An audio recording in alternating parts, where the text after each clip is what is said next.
My freedom was taken away when I was accused of a crime that I didn't commit. I was locked up. I was sentenced to death. I couldn't leave. I couldn't be with my loved ones. I had 2 young children. My son was 9. My daughter was 10 months old. And all of that was taken away. And I hadn't done anything. My husband, unfortunately, he was executed, again, for something we didn't do. He didn't just die when they put him in the electric chair. He caught fire because the electric chair malfunctioned. And at that point, when our daughter, who had been 10 months old, was then about 15, when she heard how terrible the execution was, she tried to take her own life. And I was helpless to help her. And I wished for that freedom to be there. I thought that if I could just be there, I could make a difference.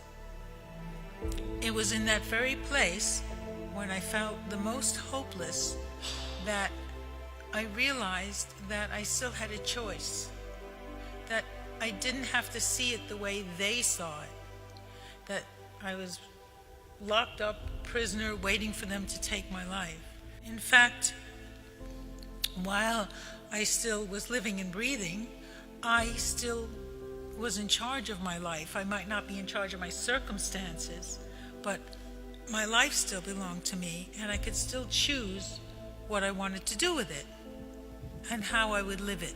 There's a freedom that only you can give to yourself, and that's the most important freedom of all. And so I decided that it was, instead of seeing myself as a prisoner and a victim waiting for my life to be taken, I decided that it was an opportunity for me to do my spiritual work. I had no dishes to wash. I had no laundry to do. I had nobody to take care of. I didn't have to work. I was sentenced to death in the electric chair, so I got free electricity until that day. And so I turned my cell into a sanctuary, and I began to do yoga and meditation and prayer.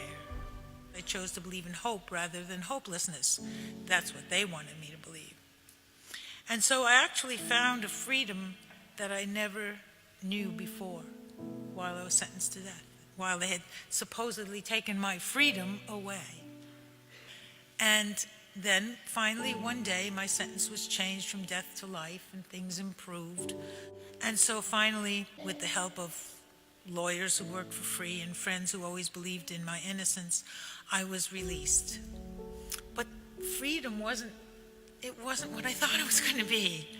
See, freedom, that kind of freedom, isn't free. Who was going to feed me, and where would I sleep? I had no money. I had this little cardboard box of stuff. That was all I owned in the world. And I was a 45-year-old woman whom no one was going to hire. But it forced me to go back to the lessons that I learned while I was sentenced to death.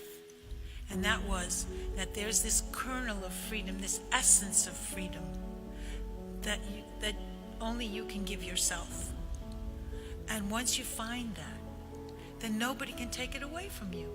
I determined that, again, I wasn't going to be a victim and live in misery and anger and fear, and those were not the legacies that I wanted to leave to my children. Freedom is a gift that you give yourself, and you can free yourself from your past and from your circumstances. Not that you can change them, but you can change how you behave within those circumstances. And the main thing that I taught them is that no one can take away the freedom to love one another.